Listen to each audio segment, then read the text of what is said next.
Let's talk about the YouTube channel here a little bit, bud, because I know that's something that it's very popular, especially in our area. And I know it seemed like recently, like TikTok was really a big thing for you. It seemed like you were getting blown up on there, and I really liked how you were doing that, where people were asking general industry questions or bike tips and that kind of thing. And was TikTok a good format to do that and respond to people and help them out? Yeah, I think that's really what helped TikTok blow up was the ease of replies to specific comments. That's got to be it. That and COVID for sure. Yeah, yeah. As far as the YouTube channel, I kind of give you, a little tale on how all that happened. Um, Before I was working in the electrical hall for a while, and I would work for 2 or 3 months and then be laid off for 2 or 3 months, right? I was a construction wireman, job to job. And during my layoff time, I would be at my small shop selling parts and accessories, or I'd be working on stuff in the garage, right? And I thought, man, I'm just going to, if I'm doing this work anyway, and I have a GoPro right here, I'm just going to set it up and film it anyway. Because one, it documents that I did the work, because every once in a while you have that crazy customer that's like, "Oh, you didn't actually change my fork seals." I That's had a that one time, so now I zip tie all my fork seals to the fork lug when I give them back to the customer, just so they can't say anything. But I thought, yeah, one, it documents my work. Two,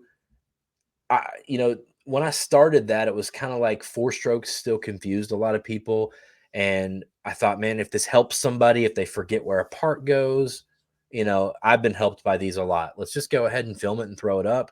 And then three, if I get the views, it might be a little extra change in my pocket, right?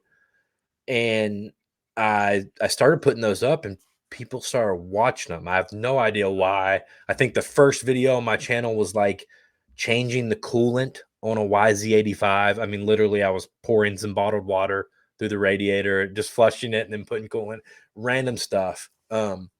So I put that stuff up and it always did good. And then I thought, you know what? I want to start saving my riding footage mainly for myself. Like, so I have it free YouTube storage.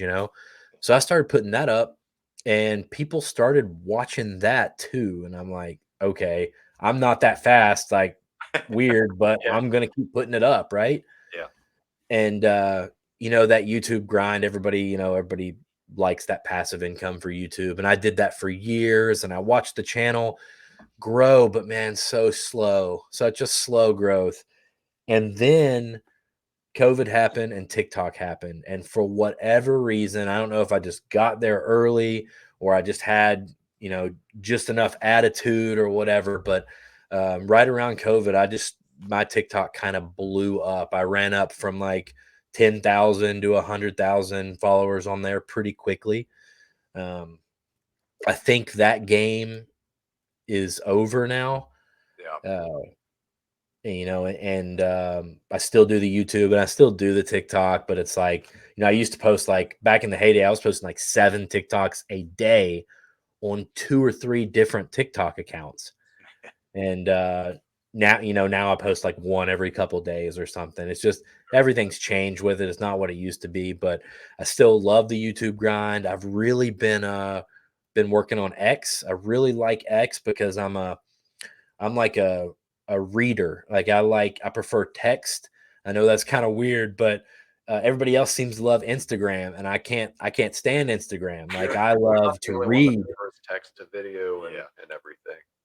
Yeah, like Kind of. Instagram drives me nuts because I'm scrolling and I only get to see like one picture on my screen at a time. Yep. And like, I don't know, I like to be able to see like ten texts at one time. So I've really been working on X and I like that. And of course, they're trying to make it a platform for free speech, which I'm really into. So Yep. I've been digging it, and YouTube seems to be on the up recently. Mine's kind of messy because I do have so many different hobbies and passions. You'll see me like I'll throw up motocross footage. I'll throw up like tips or tricks. Then the next day I'll have like a dual sport video, and then I'll have a single track video. And I don't think I'm niched down quite as far as I would be, but at this point, I don't care. I just put what I like, and Yeah.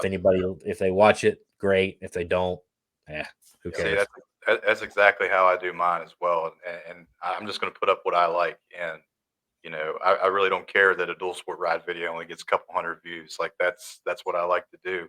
One thing that I really do like and appreciate about your channel is documenting just a group of your buddies going out and just riding single track or what have you, because I think in a lot of ways that's kind of a dying art form of just guys getting together, being dudes out in the woods, ragging on each other.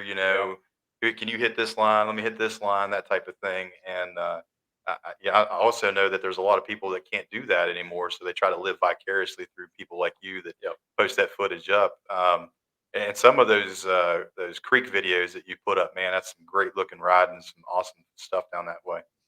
Yeah, and so that's I use if I'm dual sporting or adventure riding, I use the Cardos Yeah, and try to record the conversation. And a lot of my buddies don't get it.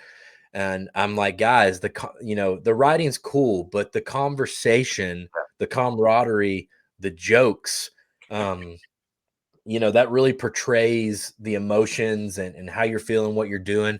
That is more important to me than anything. I think that resonates with some people, and it's just a cool memory to have on your yeah, channel.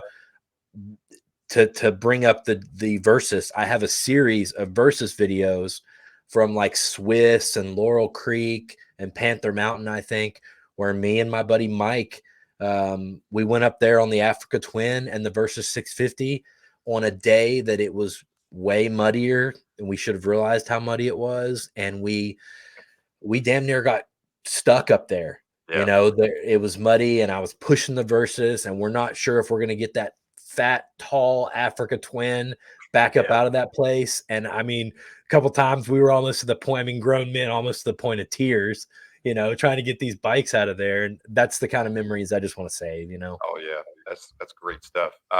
We actually got to ride Swiss a couple weeks ago. Me and Tyler Vincent, and another buddy of ours, Justin. That's an excellent place to take a dual sport in. And Oh, yeah, I'd yeah. like to take my versus in there one time. That'd be fun. I'd like to watch you take your verses.